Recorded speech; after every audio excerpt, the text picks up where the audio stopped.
Nongeye kubaha ikaze kuri mwe mwese mudukurikira ahangaha kuri Afrinews Time aho muherereye hose mu migabane igiye itandukanye mu bihugu biri muri iyi migabane bigiye bitandukanye. Muri aka kajya tugarutse muri studio za Afrinews Time kugira ngo tugende tubagezaho byinshi bigiye bitandukanye, by'umwihariko ibiri kubera ku butaka bwa Repubulika ya Demokarasi ya Kongo. Niho twinjiye muri aka kanya ku mirwano ikomeje guhuza M23 n'igisirikare cya Repubulika Iharanira Demokarasi ya Kongo yewe n'abafatanyabikorwa b'iki gisirikare. Ni M23 ikomeje kugenda yigarurira uduce twinshi two muri iki gihugu. Ni imirwano tugiye kugenda tugarukaho iri kubera muri Kivu y'Amajyepfo. Ngiye nk'uko bisanzwe ni Byamungu mugiye kuba mubana nawe muri aya makuru muri aka kanya.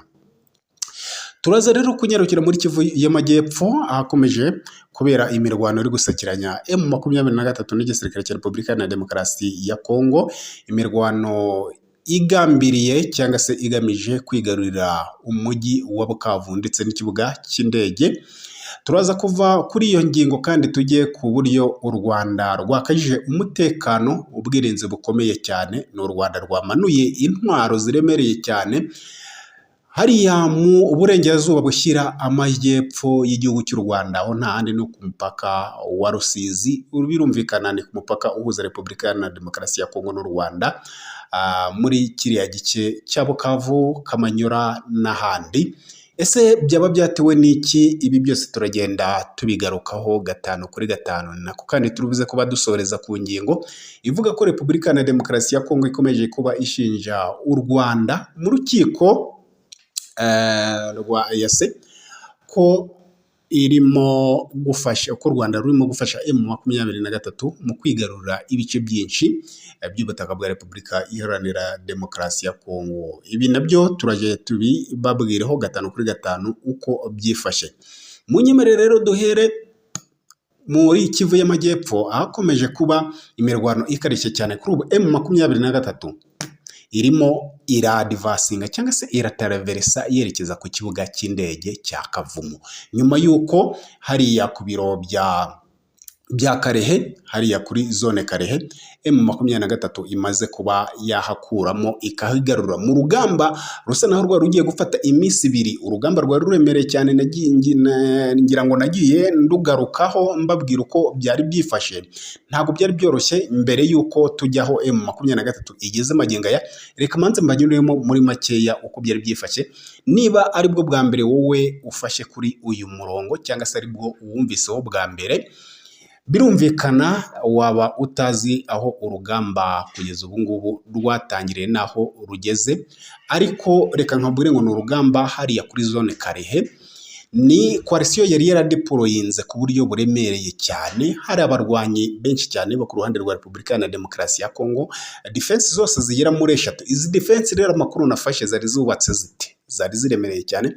Ni defense zari zifite icyo bita communication, tranche communication, ni ya myobo barwaniramo ibizengurutse defense.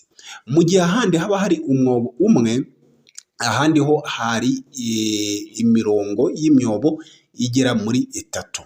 Bivuga ngo M23 yaradivasinze ubwa mbere igira ku murongo umwe, uretse ko aya mayeri na n'ubundi yari isanzwe iyazi ko coalition iyakora.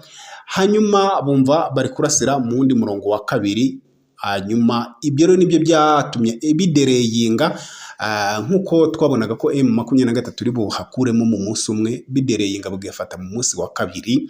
Kubera n'iki nababwiye n'imitego baba bateze bakava muri tranche communication ya mbere, bakasiga bayiteze kugira ngo M23 niza kuba yayikaba yirwaniramo ihure n'imitego. Ariko ibi byose M23 intare zasarambwe, abakomano b'intagereranwa hariya muri Repubulika Iharanira Demokarasi ya Kongo babinyuzemo kandi babisohokamo amahoro, nguko uko coalition yahavuye.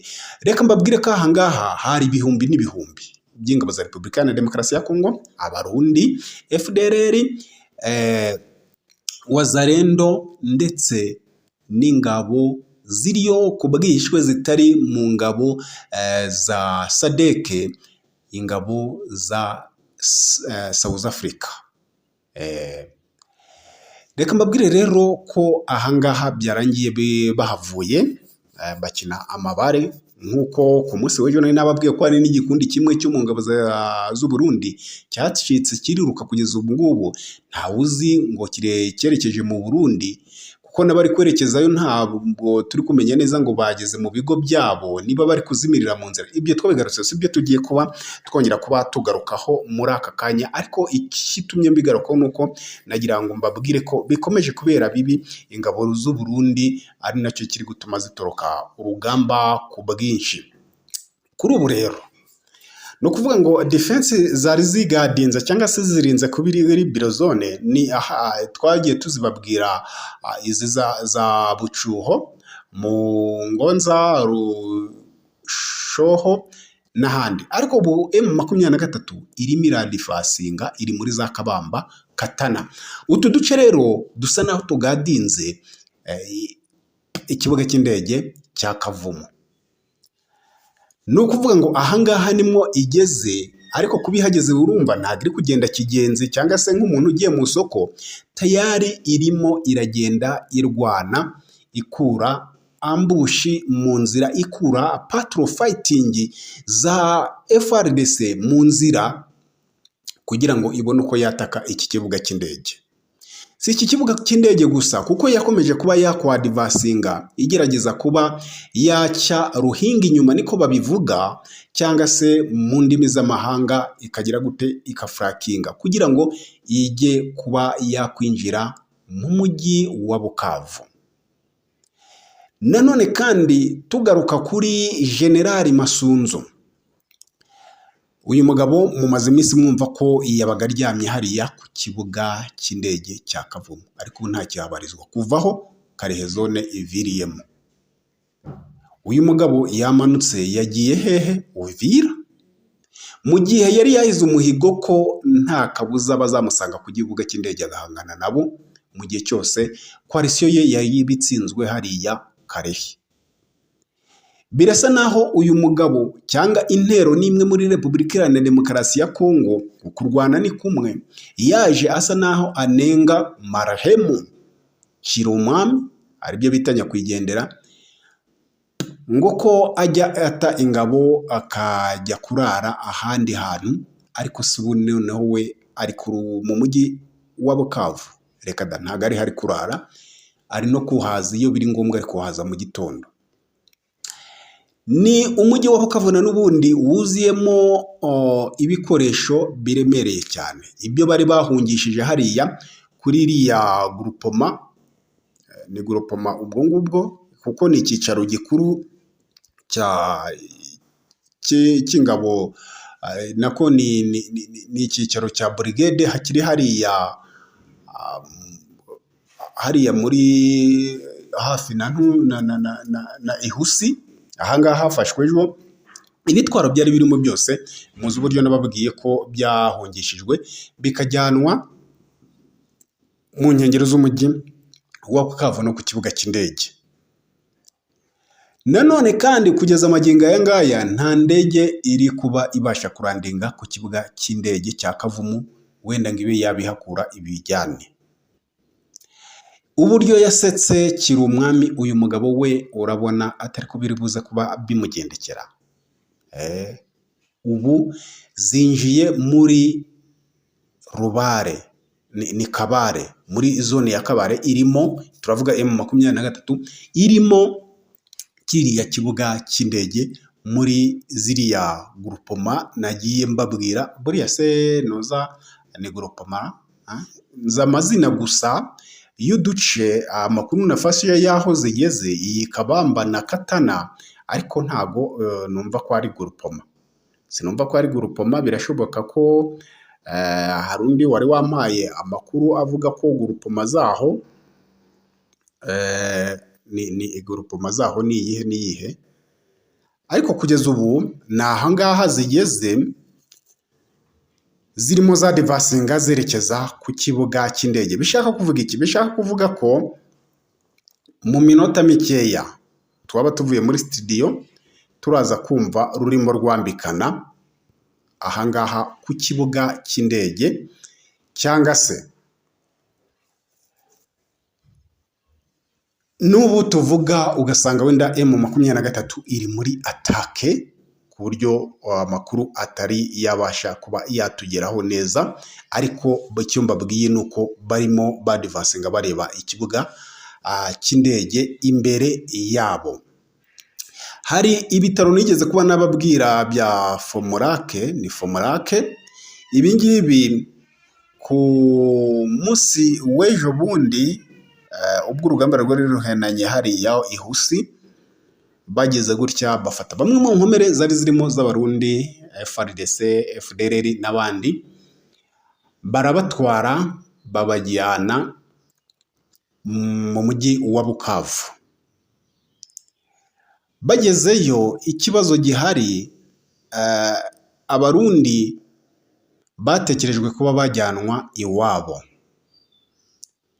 biba ngombwa ko bavuga ko kubihutisha bazana indege, ariko byarangiye Uburundi na Repubulika ya Demokarasi ya Kongo bisa naho bisiganye, bamwe bavuga bati nimwe mwisharijeho ibibazo ko muzajya mubidufasha, zana izo nkomere zacu utanze helikopta. Abandi bati helikopta ziri mu kazi ntago ziri bubashe kuba zaboneka. Ayo ni amakuru naronse. N'Uburundi nabwo buti turabona helikopta ariko muduhe icyo bita benzine, amavuta y'indege. Repubulika ya Demokarasi ya Kongo ivuga ko benzine basigaranye hariya zakoreshwa hariya mu rugamba, ari iyo gukoresha hariya mu rugamba rwo gutabara umujyi wa Bukavu, ko nta yindi benzine ko bakoresha uko bashoboye kose bakaza kuba babafata n'imodoka. Cyakora Repubulika ya Demokarasi ya Kongo yemera ngo kuba yatanga ambulance zo kubatwara, ariko bijyanye n'ubwinshi bwari buhari bw'abo barwayi, na n'ubundi basanze konvoyi ya ambulance ishobora kuba ndende cyane. Na n'ubundi rero biza kuba ikibazo, nubwo konvoyi zagombaga kuba zigira nko muri ambulance 17, bikavuga ko kwaba ari gutamburikisha ibyo biri kubera muri Kivu y'Amajyaruguru, kuko bati nanone zagenda nijoro, ariko baza gusanga uriya muhanda uva Bukavu werekeza Kamanyora kugira ngo bafate kiriya kibaya kibahuza n'Uburundi, basanga uwo muhanda ari mubi cyane. Kugeza ubu ngubu izo nkomere ziriho zirasirwanirwaho gutyo. Wibaze rwose izo ngabo zo ku ruhande rwa Repubulika ya Demokarasi ya Kongo ku rwego rw'igihugu, ku bihugu byombi, ziri kugenda zihura n'akaga kameze gutyo, mu bubabare bumeze gutyo, mu gihe nubwo tutazi uko M23 ibigenza, ariko nta hantu turumva koalisiyo yafashe byibuze n'inkomere za M23. Reka twikomereze noneho tubabwire uburyo u Rwanda rwazanye ubwirinzi bukomeye ku mupaka uhuza Repubulika ya Demokarasi ya Kongo n'u Rwanda. Nyuma y'uko habayeho ifatwa rya Goma, Repubulika ya Demokarasi ya Kongo ikarasa mu Rwanda hamwe n'abafatanyabikorwa bayo, nyuma y'uko ku rugamba rwo ku tariki 11 hariya ihusi rwatumye nanone Repubulika ya Demokarasi ya Kongo irasa ku ngabo z'u Rwanda zari ziri muri mu kiyaga cya Kivu zicungira umutekano ku ruhande rw'amazi y'u Rwanda, ntabwo zari zinjiye muri Repubulika ya Demokarasi ya Kongo. Ingabo za Kongo zirongera zizirasaho. Byabaye ngombwa ko u Rwanda ruvuga ruti ibi ni agasuzuguro karengeje, ariko na n'ubundi ntidushaka kwinjira mu ntambara ya Repubulika ya Demokarasi ya Kongo ibishaka kudukururiramo, ariko turashaka kubaha isomo, tubereke ko dufite ubuhanga n'ubuhangange, ubwirinzi bukomeye, dufite kuba dushoboye, twabereka ko tubaye tubadivasinganye twebwe, nta n'ukwezi kwarangira Repubulika ya Demokarasi ya Kongo tutayishyize mu maboko yacu. Nibwo kuba bavuze bati rero ibi bimenyetso bigaragaza ko na n'ubundi niba bari kuturasira n'ingabo ziri gucungera umutekano mu mazi ntaho duhuriye, kuko urebye aho Repubulika ya Demokarasi ya Kongo yarashe ntaho u Rwanda rwari ruhuriye naho intambara iri kubera muri Repubulika ya Demokarasi ya Kongo, ariko kubera bwa bushotoranyi yarabikoze. Baravuga bati rero ni umupaka wa cyangwa se umujyi wa Kamembe, turavuga Rusizi, usa naho na n'ubundi wegeranye n'umujyi wa Bukavu, uretse amazi asa naho aciyemo, nabwo ntabwo ari intera ndende cyane. Imbunda ziri muri Bukavu zishobora kuba zarasa muri Kamembe. Niko kuba u Rwanda rwahise rumanura ubwirinzi mu rwego rwo gucunga umutekano w'abaturage n'ibintu byabo, hanyuma badeporoyinga umupaka wose uhuza muri kariya gace u Rwanda na Repubulika Iharanira Demokarasi ya Kongo. None se icyo abantu bibaza, u Rwanda nibyo wenda rugiye gucunga umutekano cyangwa se rukore nk'ibyo rwakoze muri Rubavu, ubwo bateraga ibisasu rukabizimiriza mu kirere cyangwa se rukabifubiriza mu kirere. Ibyo wenda biraza gukorwa, ariko se na n'ubundi Repubulika Iharanira Demokarasi ya Kongo iraza kwihanganira kutarasa mu Rwanda? Icyo ni ikibazo.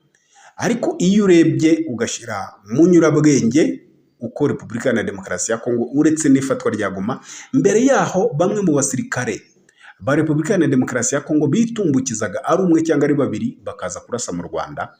Nanone birashoboka ko ifatwa rya Bukavu rirasiga Repubulika Iharanira Demokarasi ya Kongo ikoze ubushotoranyi ikongera ikarasa mu Rwanda. Gusa u Rwanda amakuru dufite ni uko rwabashije kuba rwakwitegura mu gihe icyo ari cyo cyose M23 yabigize mu mujyi wa Bukavu, ko koalisiyo ishobora kuba na n'ubundi yarasa mu Rwanda. Reka tuse naho tujya ku musozo wa makuru ingingo y'amakuru twabagejejeho, ko Repubulika Iharanira Demokarasi ya Kongo ikomeje kurega u Rwanda mu rukiko rwa Afurika Yunze Ubumwe. Ni Repubulika Iharanira Demokarasi ya Kongo ikomeje kuba irega u Rwanda ko ruri gufasha M23 kugira ngo ibashe kuba yakwigarurira ubutaka bwinshi bwo muri Repubulika Iharanira Demokarasi ya Kongo. Ni ibirego byinshi bigiye bitandukanye tutari buze kuba twakwinjiramo, kuko uru rubanza rwatangiye kuba rwasuzumwa, ariko ntibaratangaza nyirizina neza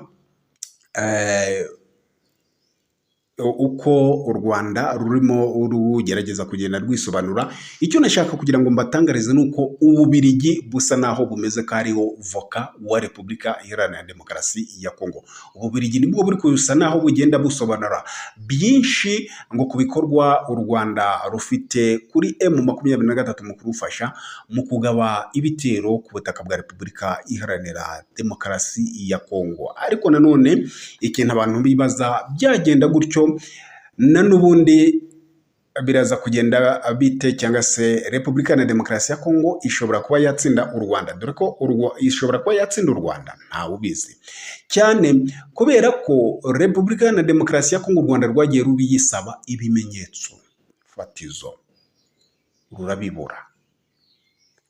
Hanyuma niba rubibuze, u Rwanda rukavuga uti noneho se abo muri kurwana nabo mwemera ko ari abanyekongo, Repubulika Iharanira Demokarasi ya Kongo ikemera ikavuga iti abo ni abanyekongo. None ikibazo kizamo mu Rwanda gute niba ari abanyekongo? Kuki ko mwanga kuganira n'abanyekongo? Ni gute umwana yaba afite abana bashamiranye ntabaganirize? Ni gute umuntu yaba afite urugo afite abana bashamiranye nawe ntiyicare ngo aganire nawe? Ibyo ngibyo azabirenganyiriza abaturanyi. Aho ngaho niho hari izingiro. Sinzi rero n'uyu avoka Ububiligi, iyi Belgium izagenda itanga ibimenyetso, niba nayo izahakana ko abarwana atari abanyekongo. I don't know, simbizi. Reka tube ducumbikiye aha ngaha, turaza guhura mu makuru yacu aza gusubira. Ariko sinagenda ntababwiye ngo wowe utumvise bwa mbere kora subscribe. Hari n'abamaze igihe batwumva batarakora subscribe ariko wayikora. Ibi ndabibahamagarira nka kubasaba support cyangwa se inkunga kugira ngo dukomeze kuzamura Afrinews Time, kuko iyo mubikoze bituma natwe tukomeza kugira umuhati wo kugira ngo tubashe kuba twabacukumburira byinshi bigiye bitandukanye ku butaka bwa Repubulika Iharanira Demokarasi ya Kongo, kubera ko ntago biba byoroshye kugira ngo uronke amakuru yo muri kariya gace bijyanye n'intambara iriyo, bijyanye ubwo urabyumva, biba bijyanye na network igenda ibayo, cyane ko Repubulika ya Demokarasi ya Kongo ifite system y'uburyo igenda ikata izi network bijyanye n'uburyo yagiye ishaka kugira ngo amakuru yose atabasha kuba yanyura mu bitangazamakuru ngo kuko byifashe. Rero kora subscribe nawe wamaze kuba wayikora, sharinga amakuru yacu hirya no hino, ubundi twibanire 5 kuri 5 ahangaha kuri Afrinews Time. Reka mbe mpini ahangaha singiye ahubwo ndagaruka, yari bya Mungu. Imana ikomeze kubahira no kubaha umugisha muri byose.